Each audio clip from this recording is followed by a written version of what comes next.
Well, hi, everybody, and welcome to the webinar on building respect in your classroom and in your home. This is presented by the Bullyproof Classroom Online Academy and James H. Burns Associates. And I don't think there's one problem that we face in school today that doesn't involve disrespect. And it's a problem that is now pervasive in society. This is something that just is all over the place. It's in the workforce. People don't know how to communicate with each other. They're rude. They're discourteous.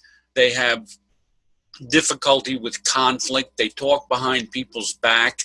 I mean, the list goes on. And it is something that ultimately will catch up to you.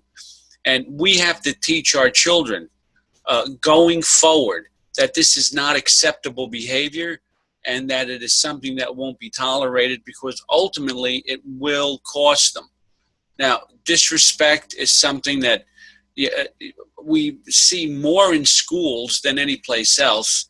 Everyone complains about it. No one talks about it. Even the administration gets a little bit uptight when they have to deal with a parent that comes in who starts screaming. And in my estimation, 20% of the parents with the biggest mouths get the most. You come in with a threatening attitude, you're given what you want, because they don't want to have to deal with you, and they don't want you to run to the superintendent or some other problem, or have some other problem with you. They are intimidating, and we have not, over the course of many years, have not learned how to deal with folks when they intimidate us, and that's partly the problem, and why bullying is so pervasive. One of the solutions is we have to understand freedom of speech. Freedom of speech is not the freedom to say what you want, but it's the wisdom to say what you ought. And this has to be taught. You can't say what you want to say. You can't scream fire in Macy's. You can't go around saying what you want to say to someone just because you think it's, the thing to say, or especially if it's going to hurt somebody. And usually disrespectful behavior will hurt someone. They need to understand that disrespect is behavior that can cost them their job, relationships, friendships, marriages, maybe their life down the road. And it's something that has to be considered. You can't give your boss lip. You can't expect to remain in a relationship when you have you're fighting all the time and you're rude to one another. You can't maintain friendships when you're disrespectful. And if you say something to the wrong person, you could be in a whole lot of trouble. And kids need to be aware of it. Kids need to know if they're going to say something, they have to evaluate it. Is it kind, necessary, truthful, and helpful? If it's none of those, don't say it. And they'll say, well, it was necessary to say. Well, some things aren't necessary to say, and this is where kids need to be taught. And it needs to start when they're like about 5. And it should have started in the home when they were little, and it should have started in preschool. Now, if it's none of the above, don't say it. And this is a great line. The tongue has no bones, but it's strong enough to break a heart. So be careful with your words. The tongue has no bones, but it's strong enough to break a heart. So please teach your kids to use the right language toward their friends and other adults. It's absolutely critical. Solution 2, in schools, we have to learn how to deal with parents effectively. Parents who constantly battle the school over their child's behavior have matured physically but not emotionally, and they need parenting as much as their own child. There's a program that we have. It's on the website. It's called Dealing with Angry and Irate Parents. do yourself a favor, click into it, take a look at it. It's something that is absolutely necessary for teachers to learn if in fact they're going to have the capacity, the courage, and the backbone to stand up to parents who just seem to come in and want to walk all over the building, you as the teacher and the administration. Never go it alone when you're meeting with these parents. Always bring in other teachers, guidance counselors, administration, whatever the case might be. If you go it alone, you're going to have a problem because the parent will then accuse you of picking on their kid when in fact all you were doing was correcting their kid. And we have to learn to stand up to that. One of the programs that we have on the website is strengthening the victim. Victims of bullying grow into adults who don't know how to have confrontations and get uptight when people start yelling at them, or they become defensive.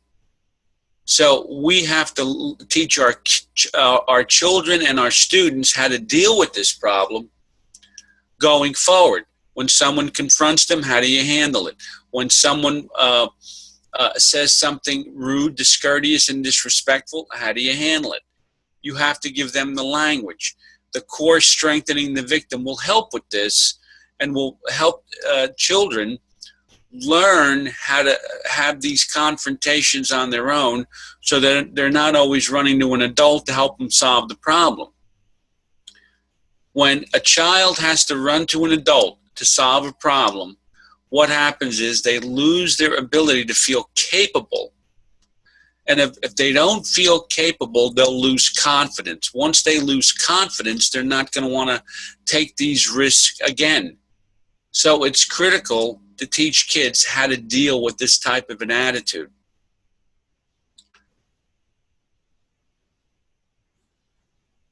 Sometimes when you have don't have an administrator present, what will happen is the parent will say, you don't like their kid, you're picking on their kid. You know, this kid has a school-wide problem, and others are aware of his behavior as well. Sometimes you have to bring other people in to make your point. Solution 3, handle confrontations wisely. Work with kids and, if necessary, help them understand that cooperation is based on agreement. However, it is okay to disagree. Now, follow me on this. It is okay to disagree with the right attitude. Kids can disagree. It gives them a voice. It helps them feel heard. They can disagree. Nothing wrong with it. What happens is they start disagreeing with the wrong attitude, and they make even adults feel defensive. The other issue is we have to teach them how to cooperate even though they do disagree. Just because you disagree with something doesn't mean you don't have to cooperate with it. And that's critical to understand if we're going to teach respect. I want everyone to really understand here is that the stuff that you will learn through the programs of the Bully Proof Classroom Academy is totally different than anything you may have learned before. Because I look at the root problem, not just the symptom. The root problem is where we're at. And we do a thing on motivating disaffected kids, and we look at the root problem as to why they are so unmotivated to do work. And that's also on the website. The next thing that we have to look at is respect is taught. The manifestation of disrespect is laziness. Kids, it's not that kids don't want to do things, they just don't want to do it for you. So they look lazy, but they're being disrespectful to you. What you see, what you don't see is the internal anger. We see the laziness, but we don't understand the internal anger associated with the disrespect. It's not what you get, but what you give.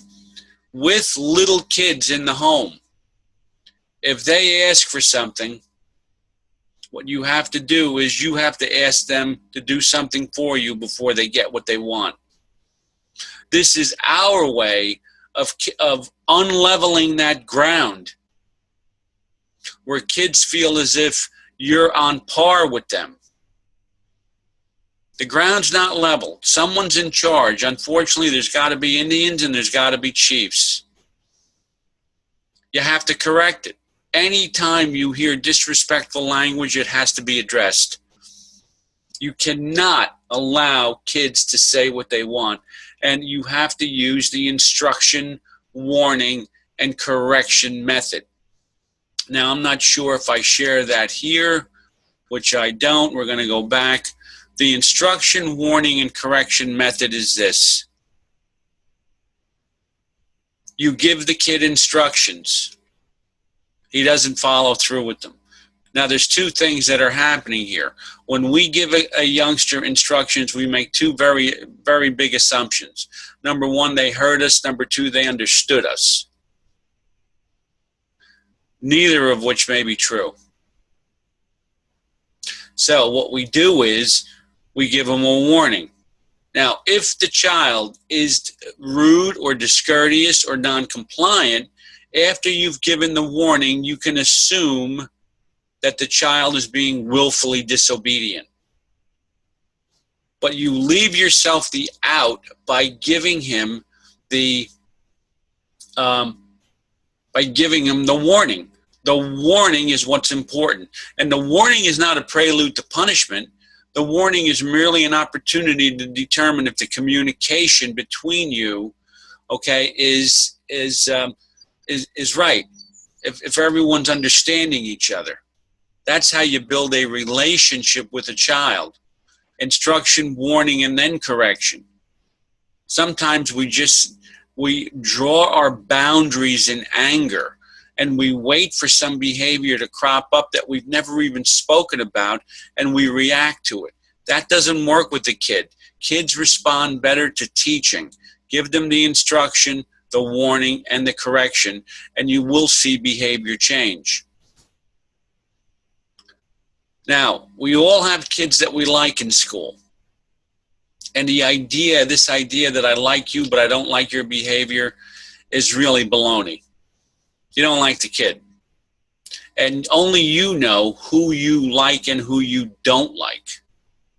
So the bottom line is you have to build relationships with kids that give you the most trouble. It's very easy to have a relationship with a child who is a good student and is kind and caring and considerate. It's a little more difficult to build relationships with the kids who are disrespectful and discourteous. So what we have to do is we have to spend the time with kids, build that relationship with those kids that give you the most trouble.